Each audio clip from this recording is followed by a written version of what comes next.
Assalamualaikum warahmatullahi wabarakatuh. Perkenalkan, saya Anita Effendi dengan NIM 2130401014, berasal dari Lokal 21 Persia 4A, mata kuliah Hukum Perbankan.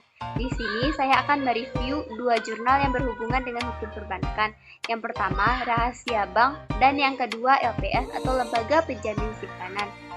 Jurnal pertama, judulnya Perlindungan Hukum Terhadap Keamanan Rahasia Bank dalam Menjaga Kepentingan Nasabah Perbankan. Jurnal dari Al-Manhaj, Jurnal Hukum dan Peranata Sosial Islam. Volume dan halaman volume 4 nomor 2 halaman 337 sampai 350. Tahun 2022, penulis Akam Ahmad, Sri Anggraini dan Gesang Iswahyuni. Reviewernya saya sendiri, Anita Effendi. Tanggal review 13 Mei 2023. Latar belakang, bank merupakan lembaga keuangan yang menyediakan berbagai jasa keuangan. Bank berfungsi sebagai penerima kredit, menyalurkan kredit, melakukan pembiayaan, investasi, menerima deposito, menciptakan uang dan jasa lainnya seperti tempat penyimpanan barang-barang berharga dan jasa lainnya. Dalam kegiatannya, berdasarkan pasal 2 Undang-Undang Nomor 7 Tahun 1992 menetapkan bahwa perbankan Indonesia dalam melakukan usahanya berasaskan demokrasi ekonomi dengan menggunakan prinsip kehati-hatian. Prinsip ini merupakan salah satu dari 3 prinsip utama. Prinsip kepercayaan, prinsip kehati-hatian, prinsip kerahasiaan, serta prinsip mengenal nasabah. Tujuan dari review jurnal yang pertama adalah untuk mengkaji sejauh mana upaya hukum yang dilakukan oleh pihak bank di Indonesia dalam memberikan nasabah rasa aman dalam menitipkan dananya dengan mengambil judul Perlindungan Hukum Terhadap Keamanan Rahasia Bank dalam menjaga kepentingan nasabah.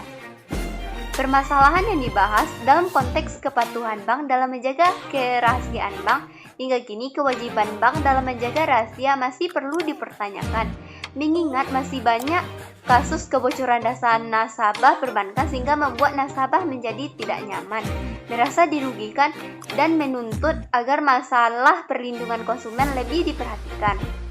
Sistematika dari penulisannya. Yang pertama ada judul jurnal, penulis, abstrak, pendahuluan, metodologi, hasil dan pembahasan, kesimpulan, serta daftar pustaka.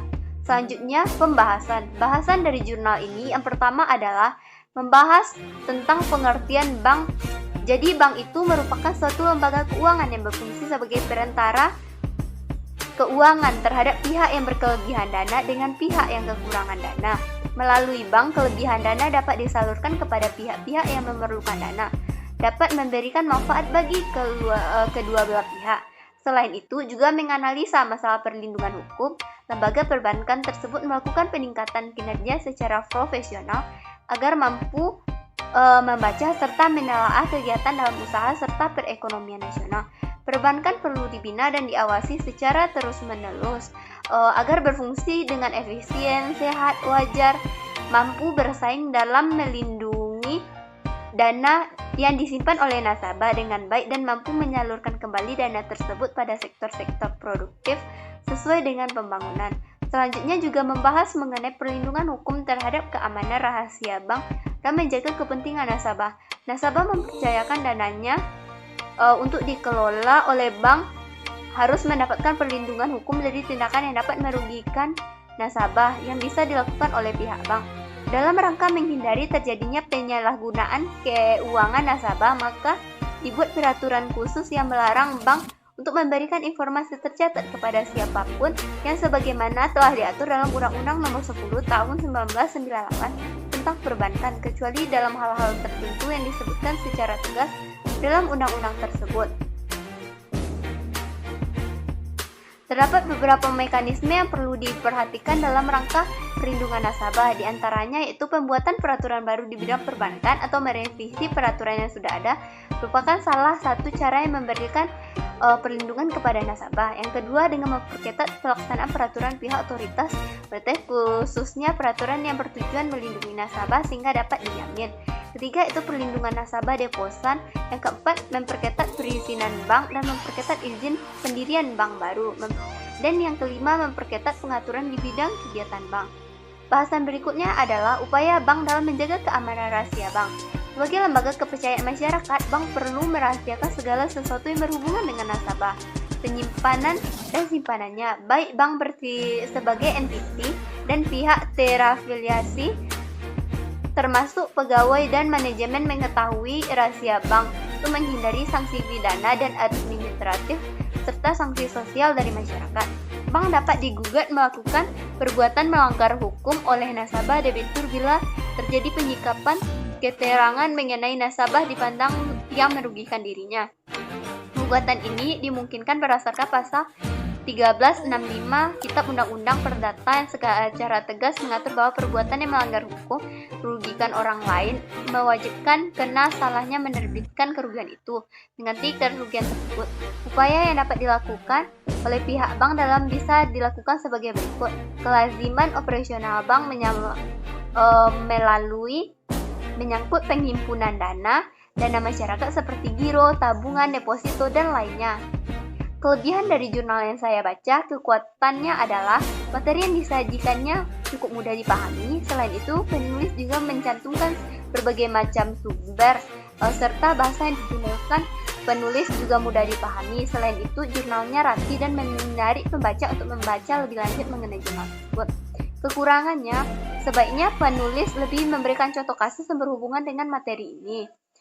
Dan seharusnya mencantumkan body note pada halamannya supaya mudah dipahami. Jadi yang dapat disimpulkan, bank itu adalah suatu lembaga keuangan yang mempunyai kewajiban untuk menjaga serta melindungi rahasia bank yang notabene adalah rahasia perusahaan yang berada di bank karena kegiatan usaha tertentu menyebabkan rahasia tersebut berada di bank. Kewajiban bank ini terkait dengan amanat hukum perundangan penyimpanan yang reaktif. Bank ini diperkenalkan membuka rahasia untuk kepentingan negara, contohnya kepentingan pajak, tindakan pidana korupsi, dan yang lainnya. Rahasia bank manakala berhubungan dengan persaingan antar perusahaan merupakan lingkup yang penting dalam Undang-Undang Nomor 5 Tahun 1999 tentang larangan praktek monopoli dan persaingan usaha tidak sehat. Rahasia bank terkait dengan keterbatasan yang menuntut keterbukaan perusahaan karena kewajiban mendaftar perusahaan dan pemenuhan pelaporan tahunan perusahaan yang menyebabkan sifat rahasia bank menjadi terbatas. Walaupun demikian, membuka rahasia bank merupakan tindak pidana yang diancam hukum penjara dan denda yang cukup besar dan berat.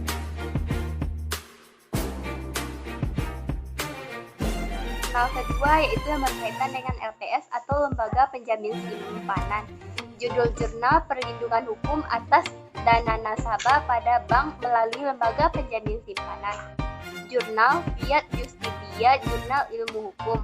Volume ke-7 nomor 3 halaman 304 sampai 315 tahun 2013. Penulis Rilda Murniati, reviewer Anita Effendi. Tanggal review 13 Mei 2023. Latar belakang. Bank adalah usaha yang diamanatkan oleh undang-undang untuk melakukan kegiatan penghimpun dana masyarakat berdasarkan kepercayaan. Untuk itu, pihak bank harus mampu menjaga kepercayaan masyarakat yang telah menyimpan dananya pada bank dan menjamin bahwa dana yang mereka simpan pada bank tersebut aman. Artinya, kapanpun mereka membutuhkan dana dan mengambilnya kembali, pihak bank menjamin dana tersebut ada, sehingga masyarakat merasa aman dan nyaman untuk selalu menyimpan kembali dananya pada bank tersebut. Tujuannya yaitu untuk memenuhi kebutuhan masyarakat terhadap lembaga perbankan yang semakin meningkat dan untuk menjaga kepercayaan masyarakat terhadap bank. Diperlukan tindakan nyata dari lembaga perbankan selain memberikan pelayanan yang terbaik, bank juga harus mampu menjamin keamanan dana yang disimpan. Permasalahannya yaitu sehubungan dengan keberadaan dan kegiatan bank sebagai tempat penyimpanan dana yang senantiasa menghadapi risiko, baik risiko akibat bank mengalami pailit atau dilikuidasi. Jika kerugian terjadi akibat bank dilikuidasi, maka dana nasabah yang disimpan akan dikembalikan dan dibayar oleh lembaga penjamin simpanan karena itu merupakan hak dari setiap bank untuk menjadi peserta LPS. Sistematika penulisan, judul jurnal, penulis, abstrak, pendahuluan, pembahasan, dan kesimpulan, serta daftar pusaka. Pembahasan. Dalam jurnal ini, bahasan awalnya mengenai status dan fungsi lembaga penjamin sosial berdasarkan pasal Undang-Undang Nomor 24 Tahun 2004 tentang LPS yang ditentukan dalam bab 2 dalam pasal 2 dan pasal 3 mengenai LPS. Selanjutnya juga pihak manapun termasuk pemerintah. Selanjutnya juga dibahas mengenai syarat atau kriteria badan hukum yang ditetapkan oleh doktrin ilmu hukum, memiliki kekayaan sendiri. Yang kedua yaitu diwakili oleh pengurus.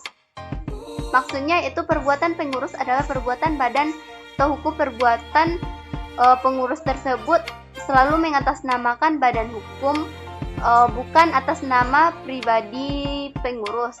Ketiga yaitu anggaran dasar disahkan oleh pemerintah. Anggaran dasar badan harus mendapat pengesahan secara resmi dari menteri. Selanjutnya yaitu dalam pasal 5 ayat 1 menentukan bahwa LPS mempunyai tugas merumuskan dan menetapkan kebijakan dalam rangka turut aktif dalam memelihara stabilitas perbankan, melaksanakan penjaminan simpanan. Selanjutnya juga ada kewenangan LPS dalam pasal 5, diantaranya yaitu menetapkan dan memungut premi simpanan, menetapkan dan memungut kontribusi pada saat bank pertama kali menjadi peserta. Adapun yang dimaksud dengan penyelesaian bank gagal adalah menyelamatkan bank gagal, tidak menyelamatkan bank gagal.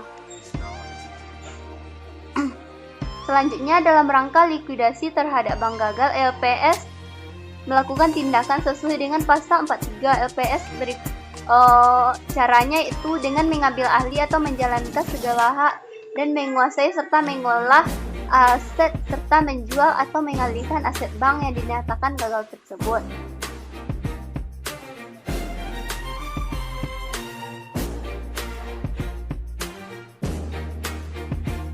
Pasal 8 LPS merupakan ketentuan yang diberikan kewajiban kepada bank untuk melakukan kegiatan usahanya di bawah wilayah NRI yang menjadi LPS. Yang pertama yaitu simpanan nasabah yang dijamin LPS, pengaturan undang-undang LPS yang berkaitan dengan bentuk simpanan giro yang dijamin oleh LPS berupa giro, deposito, sertifikat deposito, dan yang lainnya. Pembayaran klaim atau klaim penjaminan wajib dilakukan oleh LPS kepada nasabah dari bank yang dicabut izin usahanya, dilakukan rekonsiliasi dan membayar sertifikasi atas data nasabah yang layak dibayar dan simpanannya tidak layak dibayar. Berdasarkan ketentuan peraturan perundang-undangan tersebut, maka nilai simpanan yang dijamin oleh LPS paling tinggi 2 miliar per nasabah per bank. Apabila nasabah mempunyai beberapa rekening simpanan pada satu bank, maka untuk menghitung simpanan yang dijamin, saldo seluruh rekening tersebut akan dijumlahkan. Kelebihan dari jurnal ini yaitu materinya sangat bagus dan mudah dipahami, serta penulis juga mencantumkan banyak sumber dalam pembuatan jurnalnya, dan jurnal ini sudah dilengkapi halaman untuk memudahkan pembaca. Kekurangannya penulis tidak mencantumkan tujuan penelitian, metodologi penelitian dan bagian lainnya yang ada pada sistematika penulisan jurnal. Sebaiknya penulis mencantumkan studi kasus yang mudah dipahami oleh pembaca. Jadi dapat disimpulkan bahwa lembaga penjamin simpanan atau LPS adalah suatu lembaga hukum yang bersifat independen, transparan, dan akuntabel dalam menjalankan tugas dan wewenangnya. LPS bertanggung jawab kepada Presiden dan berfungsi untuk menjamin dana nasabah penyimpanan yang disimpan di bank dalam bentuk giro, deposito, tabungan, atau yang dipersamakan dengan itu, dengan nilai simpanan yang paling tinggi dijamin 2 miliar rupiah per nasabah. Pembayaran atas klaim penjamin wajib dilakukan oleh LPS kepada nasabah dari bank dicabut izin usahanya setelah dilakukan verifikasi atas data simpanan dalam bentuk dibayarkan simpanan yang tidak layak bayar. Pengajuan klaim penjaminan sudah wajib dilakukan oleh nasabah.